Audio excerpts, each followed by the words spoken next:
Kerap ajak baby Moana curhat, Ria Ricis akui sang anak kebal saat ibunya ngoceh. Begini ungkapan perasaan Ria Ricis saat menjadikan baby Moana teman curhat. Ria Ricis saat ini tengah menikmati perannya sebagai seorang ibu baru untuk mengasuh baby Moana. Lantaran masih terbilang muda, Ria Ricis harus banyak belajar untuk merawat sang buah hati yang disapa baby Moana ini. Baby Moana kini telah berusia 1 bulan. Sudah banyak sekali hal yang dilakukan Ria Ricis bersama sang anak. Sejak melahirkan anak pertamanya, Ria Ricis selalu diselimuti kebahagiaan.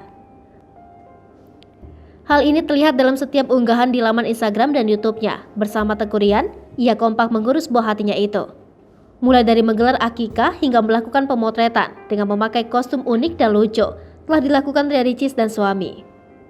Hal ini semata-mata untuk menyenangkan anaknya dan memuaskan diri sebagai orang tua.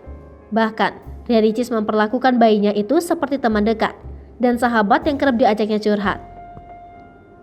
Dalam postingan Instagram, Ria Ricis membagikan potret baby Moana yang tengah tertidur lelap. Diakui Ria Ricis jika ia menjadikan baby Moana sebagai teman curhat yang mendengarkan segala keluh kesahnya. Bahkan, baby Moana sampai tertidur pulas saat mendengarkan celotehan ibunya. Ria Ricis memang selalu memiliki cara tersendiri untuk melakukan hal yang tidak biasa.